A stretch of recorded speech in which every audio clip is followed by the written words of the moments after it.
juga. Kemudian Bapak Ibu nanti ada kesempatan satu kali insya Allah di Madinah, yaitu ke Raudhah ya. Nanti insya Allah mudah-mudahan semuanya dimudahkan oleh Allah.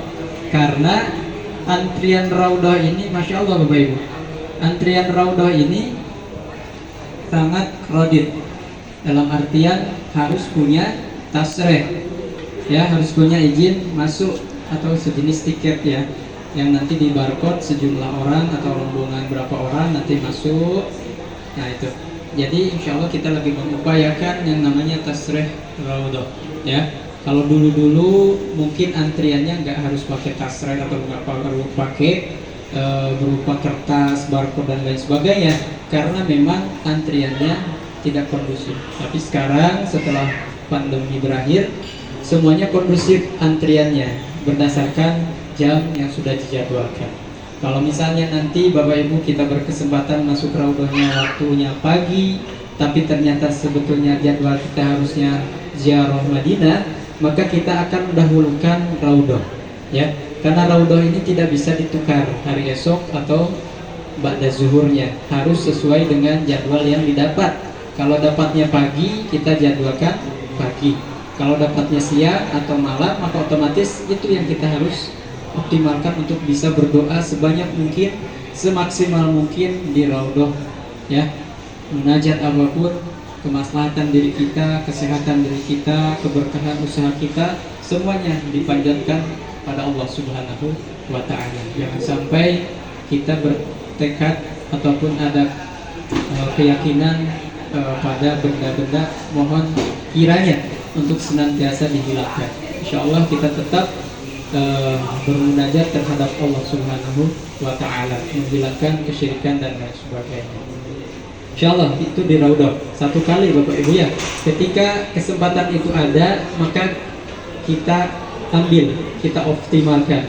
Adapun jadwal ziarah untuk keluar daripada Masjid Nabawi, tentunya itu akan disesuaikan ya. Setelah selesai Raudhah, baru nanti mungkin ba'da zuhurnya baru kegiatan ziarah luar daripada kota Madinah ya.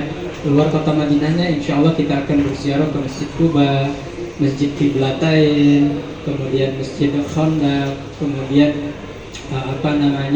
Bun Kurma, masjid ataupun yang ada di area Jabal Uhud, semuanya insya Allah itu kita akan kunjungi ya. Insya Allah semuanya dimudahkan, dilancarkan dan disehatkan badan kita oleh Allah Subhanahu wa Ta'ala. Amin ya rabbal alamin. Baik Bapak Ibu yang Allah muliakan, izin menyampaikan terkait mungkin manasik singkat ya, ingin mengingatkan saja ya. Nanti di Madinah pun ada lagi manasik, cuman kalau dari segi penyampaian, izin kita mengingatkan rukun umrohnya ada berapa ya. Ada berapa Bu? Ada 4 atau 5? Rukun umroh ada berapa?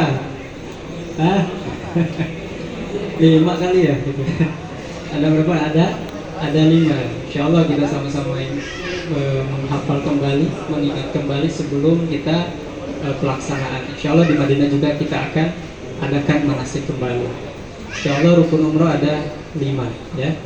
Yang pertama niat sampai ihram. Nanti niat kita, ihram kita yang pakai kereta insya Allah di stasiun Bapak Ibu ya. Kemudian yang nggak pakai kereta, nanti insya Allah niat umrohnya, mikotnya itu di Bir Ali ya. Jadi insya Allah kalau misalkan nanti yang nggak pakai kereta sepakat ingin gabung pakai kereta, maka otomatis kita niatkan bersama-sama di stasiun kereta apinya ya. Insya Allah nanti berapa menit setelah kereta api bergerak, kita langsung bisa melafalkan niat labbaik Allahumma umrata ya, atau ada yang lebih panjang, nawaitul umrata wa ahramtu biha lillahi ta'ala ya.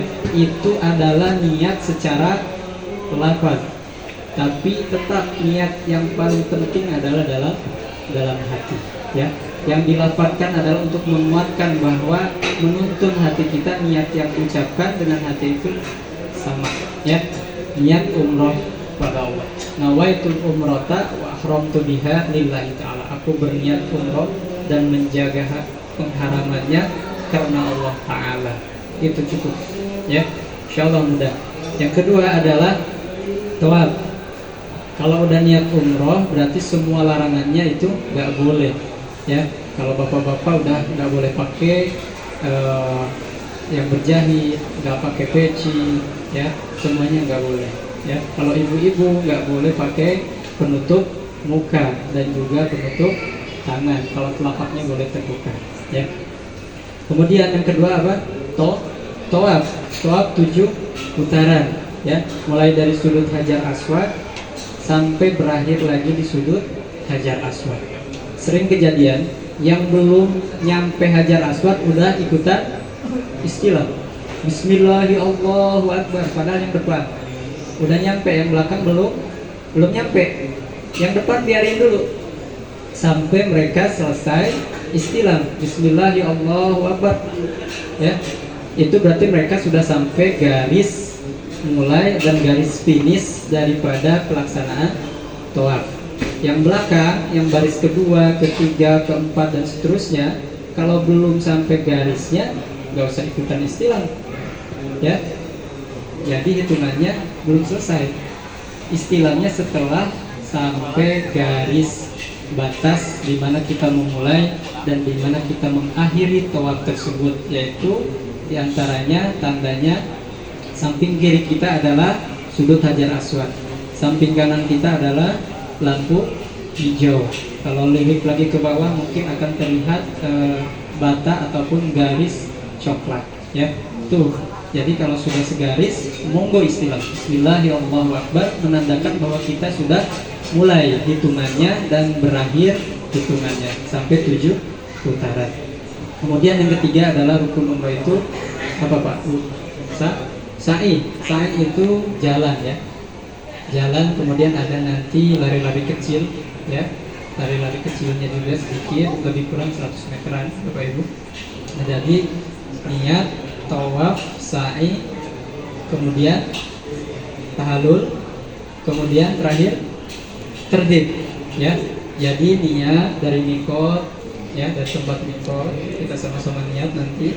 Kemudian tawaf 7 putaran, sa'i 7, balikan mulai dari Sofa ke Marwah dan berakhir di Marwah ya.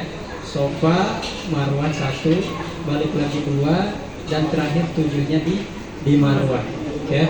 Jangan sampai salah hitung, Sofa, Marwah, Sofa 1 itu salah. Jadi nanti malah pulang-pulang umroh diurut Bapak Ibu ya, karena 14 balikan ya, lumayan capek. Makanya kita sama-sama saling mengingatkan, kalaupun ada yang tertinggal ataupun ada yang agak lambat gak apa-apa, nanti kita sesuaikan ritme perjalanan daripada sa'inya supaya nanti semua berbarengan selesai daripada sa'inya juga. Kemudian setelah selesai sa'i semuanya nanti kita tahallul ya. Tahallul rukun keempat itu nanti bareng-bareng. Nanti ustaznya atau mutawifnya tahallul duluan, kemudian mentahalluli bapak-bapak yang lain. Nah, kemudian sebapaknya untuk mentahalluli istrinya, dan ibu-ibunya nanti bisa mentahalluli ibu-ibu yang lainnya ya. Insyaallah rangkaian umrohnya seperti itu. Dan setelah itu selesailah rangkaian daripada umrohnya. Niatnya sudah, tawafnya sudah, sa'inya sudah, tahallulnya juga sudah, dan terakhir adalah tertib.